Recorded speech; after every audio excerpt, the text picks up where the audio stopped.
Donald Trump विश्व शक्ति के राष्ट्राध्यक्ष है, विश्व जानता है। और डोनाल्ड ट्रंप की दादागिरी जिस तरह से ईरान युद्ध में देखी जा रही है, वो अब झुकते हुए नजर आ रहे हैं। डोनाल्ड ट्रंप ईरान के आगे झुके, शर्तें मान्य, ईरान डटा रहा और जीत ईरान की होती है। ईरान ने कई शर्तें रखी। ईरान की शर्तें अमेरिका पर अब भारी पड़ने वाली है, लेकिन विश्व शांति से अब अपना कार्यक्रम कर सकेगा। ईरान की शर्तें करोड़ों की संपत्ति डी फ्रीज करानी और यूरेनियम अपने पास रखने पर अड़ा रहा, सो उसको मिल सकता है। ईरान की शर्तें अमेरिका क्यों कर मंजूर कर रहा है? क्योंकि अमेरिका बेवजह युद्ध में कूदा था, केवल दादागिरी करने के लिए, केवल इजराइल के बहकावे में आकर के। इजराइल की अपनी पॉलिसी रही है। इजराइल के नेतन्याहू की सीट हिल रही थी, सत्ता हिल रही थी, और दूसरी तरफ डोनाल्ड ट्रंप को इस बात की चिंता है कि नवंबर में होने वाले चुनाव पर उनकी छवि पर गलत असर पड़ रहा था। वो युद्ध में फंस चुके थे।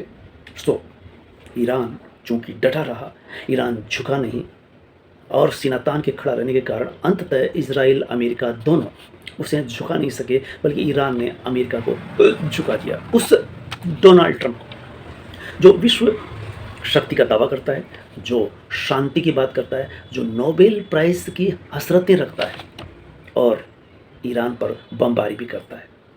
तो एक तरफ द्वंद्वग्रस्त डोनाल्ड ट्रंप, विश्व शांति की बात करने वाला, ईरान में बेवजह बम बरसा करता रहा, स्कूल पर बम गिराता रहा, बच्चे मारे जाते रहे।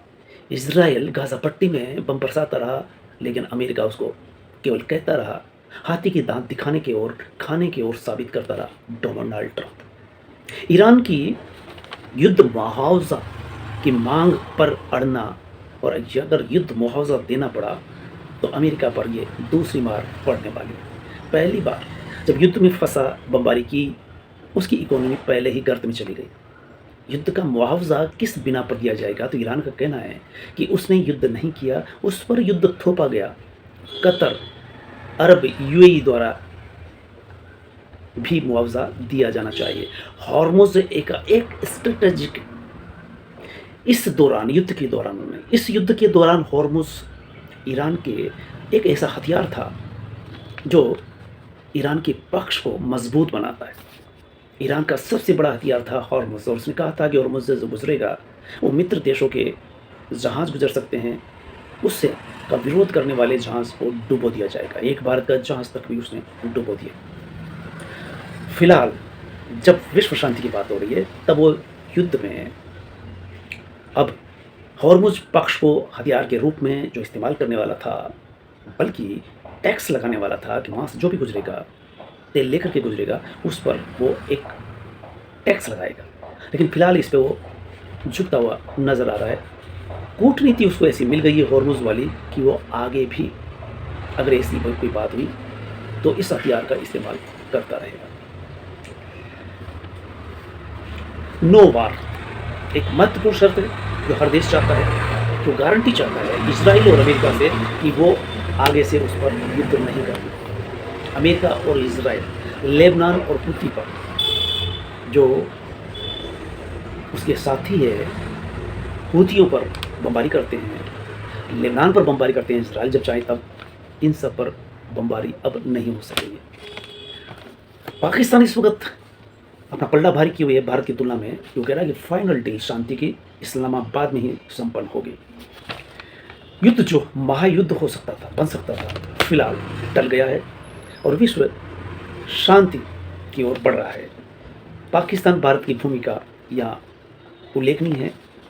महामानव विश्व गुरु का दावा करने वाले मोदी विदेश यात्रा करने के बाद अपने आप को महामानव, कथित विश्व गुरु कहते रहे, लेकिन ट्रंप के आगे उनकी एक नहीं चली, या ट्रंप के आगे उन्होंने अपनी बात रखने का प्रयास नहीं किया, जबकि ट्रंप उनकी बेइज्जती करते रहे।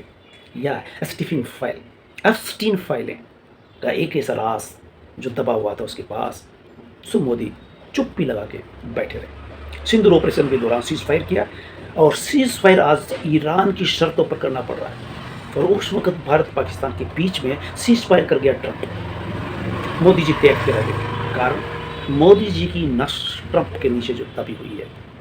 इस तरह से भारत की संप्रभुता को सबसे पहले मोदी ने इस कदर चोट पहुँचाई है कि कई वर्षों तक आने वाले पीएम इसका भरपाई नहीं कर पाएँगे। लेकिन वही डोनाल्ड ट्रंप ईरान के आगे झुकने पर मजबूर हुआ, इसलिए कि ईरान भारत की तुलना में छोटा-सा देश है, लेकिन तेल के कारण उसकी इकोनॉमी मज़बूत है और इसी स्ट्रैटेजी के तहत वो अमेरिका के आगे सीना तान के खड़ा रहा। 56 इंच का सीना दिखाता रहा, कभी कहा नहीं। जैसे हमारे कथित विश्वगुरु महामानव 56 इंच का सीना पिछले 8-10 साल से नापते रहे, लेकिन वो सिकुड़ करके इंचों में रह गया, लेकिन अब उसकी बात नहीं की जाती। सो डोनाल्ड ट्रंप ईरान के आगे झुक गया। ईरान ने डोनाल्ड ट्रंप को झुका दिया। धन्यवाद।